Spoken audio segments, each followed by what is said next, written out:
this summer at Unrivaled, the women start playing one-on-one. Mm-hmm. Well, we just saw Lance Stephenson and Mike Beasley go one-on-one. I mean, this was prime time one-on-one. I'm talking about this is buckets in your face, no help defense at all. But like, man, watching them play one-on-one, watching it be something that was like that everyone tuned into. I mean, crowd was into. Like, it took me back to how we grew up watching the game of basketball. Like when you had to earn your stripes, when somebody called you out, like check up. Like that was check up. My dad used to check me up. He'd throw that ball in my stomach, check up. Let's go. Yeah. That was check up.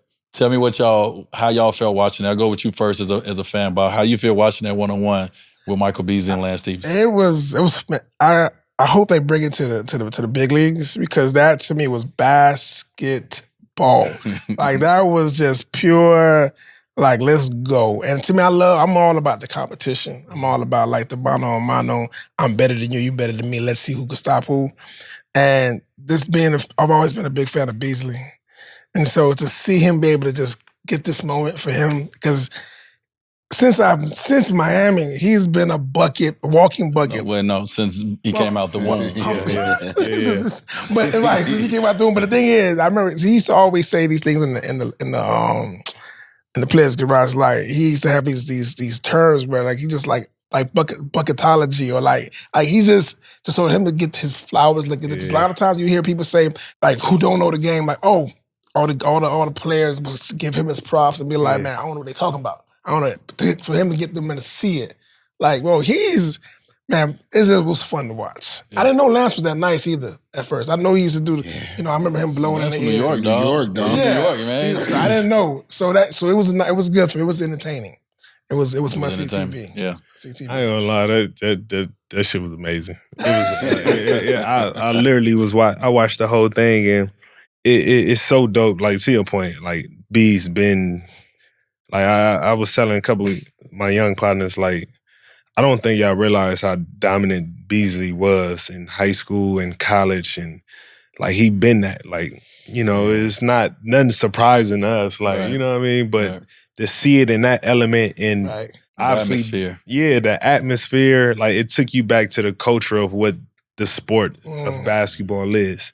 To see it in that element was, I looked at it from two ways. Like, from my perspective, from a competitor, it's amazing to watch. But I also looked at it from the standpoint of it's going to be a lot of motherfuckers who would be scared if you call them out to play one-on-one because they don't want to deal with somebody like, you know what I mean? Nobody want that smoke. I guarantee you it's a bunch of motherfuckers say they would do it until it's presented in front of them and they be like, nah, I'm cool.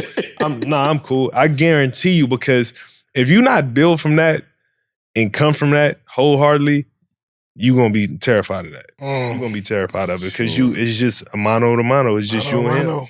You know what I mean? It don't help. It don't help. So ain't no help. None at all. And you hearing everybody this and that. Like, everybody can't. If you lose, you're going to be all over the internet. I'm telling you, it's going to scare a lot of people away. Everybody ain't built for it. But to see that, and shout out to Lance and Bees for doing that, because that takes some balls to do, because like they really went out there and competed, man. Yeah, they did. And it was worth every dollar. True. 100%. To me, it's like a heavyweight bout. You got to be in shape. So, ones is something that I love. It's a good way for me to like learn how players' movement and what's their counters. When I look at players, I don't always look at them as like basketball players. You said something earlier.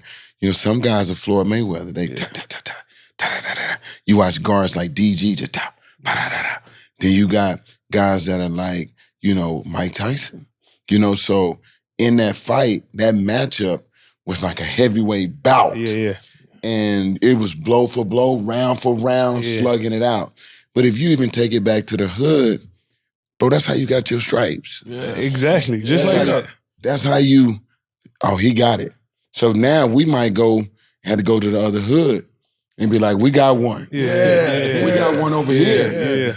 And let's meet up and let's do this. Yeah. And people sit on their cars. Yeah. The girls should come out.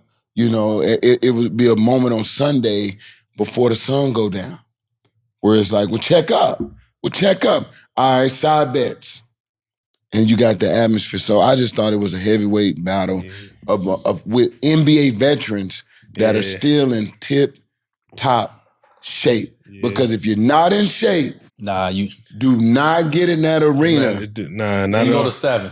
No, they went to 30. With the 30, dog. They went to 30. That's work. That's work. Bro, but you need it. So the young guys need it. We played ones this morning, and we got guys in the pre-draft.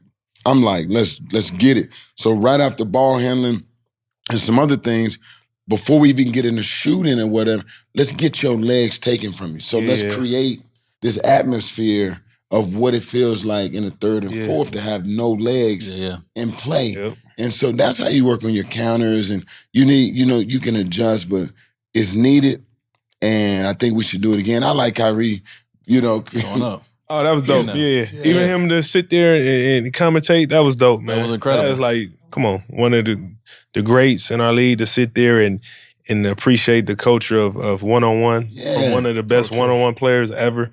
Like, that was dope to watch. When I look at it, and a friend of mine and I was having this conversation, I'm looking at where we are in the world too. We're DraftKings, we're FanDuel, we're in a betting culture, and so you need something else ain't nothing better than betting on a one-on-one. Man, I ain't got to worry about nobody else. I just got to worry about picking one person. And so when you talk about the betting culture that we in, that's why I see the one-on-one kind of atmosphere growing. Nice. You know what I mean? When it comes, because there's a lot of dudes out there that maybe not be in the league, but there's a lot of dudes out there that want that smoke. Yeah, so when you think about having an opportunity to have a part of the game grow, I look at this as a moment that Michael Beasley and Lance Stephenson did was give us an opportunity to be like, shit, I'll put a little money on Bees. Yeah. You know what I mean? Because we got guys that's really, this is really big. This is how we grew up. Yep. Now, this is what's like when you look at the NBA, presented by FanDuel. So betting is a big part of the culture. And so I look at one-on-one as a big opportunity for the betting culture and the betting world to tap into that and want to get into that. With them pots now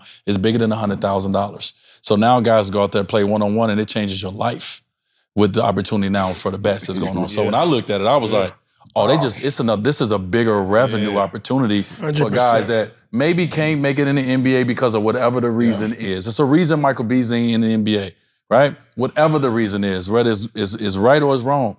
But it's a place for Michael Beasley to now play, and the possibility of him and other guys like him to really gain like their own space, their own league in a sense, to say, yo, put money on me. Yeah. I'm going out here and I know they put can that money. do it. I'm going to get these buckets. I like that. Bro, I like that. It's going to happen because have you ever went to a bare knuckle fight? Yeah. Bro, I went to a bare knuckle fight and me and Jaren Jackson went, and I'm sitting ringside. I'm like, bro, I'm about to get up out of here. Jaren Jackson trip. I thought you said Janet Jackson. Janet Jackson. Are you talking about, like, are you talking about, because why are you making it sound, was it like inside like a ring, or are you talking about inside somebody's backyard? No. It's bare knuckle. So I went with one of my partners. No, but I'm talking about, like backyard, I'm talking about like Miami Homestead. Like where we heard Kimbo came from. Yes. Like that kind of backyard. That's what I'm talking about. I went to this is bare knuckle fighting, bro. Like, I mean, where they had it's official, 25 fights. Official bare knuckle fight, okay. You're not lasting longer than 3 minutes, and all you hear is skin. Right. And they got the small ring. It's small ring. And I mean, bro, it was so intense. If you ever hear somebody get hit bare knuckle, it make your adrenaline go, ooh! Oh, no, it's real. Ooh! Yeah, but it's live. It's immediate. It's live, and so that's what I'm saying. I was watching something funny on Instagram, and I actually saved it. In Asia, they're doing the one-on-one basketball. But at any time, you sent it to me. You can put the gloves on. Oh, I seen that. Yeah, I seen that. Yeah. I seen that. You can put the gloves on and start boxing. Dude got fouled. He's like, give me the glove.